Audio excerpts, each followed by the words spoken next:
a chance to see it. Zhilei Zhang repeat his win over Joe Joyce a bit earlier this time. What did you make of it? Joe Joyce didn't want it from the off, did he? I said when he was walking to the ring, I said, you don't want this. His body language was all over the place. You know, it was an easy night for Zhang because Joe Joyce made Zhang better than what he was, because Joe didn't do anything, did he? He was moving around the ring like a camel. You know, he wasn't throwing any worthwhile punches. You know, why don't you just, rather than do that, be a punch bag, why don't you just go for broke at 20 stone and let it go? Let it fly up close, use his strength, use his power, you know, rough him up. I never seen nothing from Joe Joyce. He was very, very poor. He didn't want to be there, you know, and at the end of the day, for me, if I'd have been looking after Joe Joyce, I'd have brought him back steady. He needed 2 or 3 more fights to get over the beating he took the first time. You know, because there were still demons there. And he still thought when he was walking to that ring, oh, it's going to happen again, I'm going to get beat again. He was negative from the beginning. He needed to get out. He should have had 3 fights.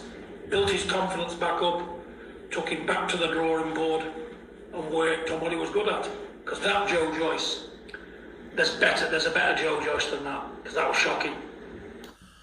Those are the words of John Fury as he critiques Joe Joyce, his team. He states the desire wasn't there. He's seen from the ring walk, the body language. He said that, you know, there were still demons there. And let me counterpunch. Some of what John Fury was saying, I can agree with. For example, I do agree with the fact that he should have had more fights now. I think, you know, whatever was going on with Joe, he wasn't knocked spark out in the first fight, but he got his bell ranged quite a bit in the first fight. And I think that there may have been some hesitancy because he knew that Zhilei Zhang can punch. And I don't think he's ever been in there with a puncher explosive like Zhang. And that might have bothered him, you know. But I think the urgency to get back to where he was because he took a risk of fighting Zhang in the first place, I think was what was on his mind. And I think that was tunnel vision. I don't think he was hesitant. I think he was just too in an urgent hurry to be where he was. So it was this frantic desire to get back. And I think that overshadowed the reality of taking your time and getting your bearings back and saying what you need to do, you know, especially on the defensive end. You know, now here's the catch-22 with what John was saying. John was saying he needed 3 more fights. Well, I don't think he needed that many because you have to equate his age. So if he had 3 more fights, that's another year. Okay, so this time next year, it'll be 39, so it'll be at 40 years old. Well, where will Zhang be? Zhang will probably have fought for the heavyweight title, and I think Joe was in an urgency to get where he needs to get because I think he feels that he should be where they were. And I think that's what bothers him about Dubois, because Dubois got his opportunity against Usyk, and then now Zhang beats him. He will eventually get his opportunity against whoever. And Joe Joyce, I think, knowing that, I think that bothered Joe Joyce. The fact that, okay, well, I lost my opportunity to Zhang, and then a guy that I beat already got the opportunity over me. I need to get my slot back before I miss my opportunity altogether.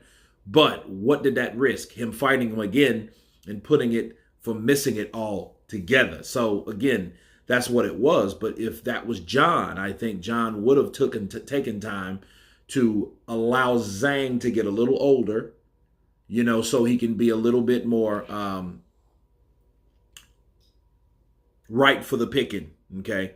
He wouldn't be as dangerous. He would be less violent, you know what I mean? Maybe slower because, you know, Zhang, of course, you know, is 40 years old. You know, you get old overnight sometimes, and I think they anticipate that a lot of times. And you know, when you're talking about if he had Joe, he would have got him up, and all these trainers is about money, yada, yada, yada. But then how is it about money and these trainers if Joe didn't want it in the first place?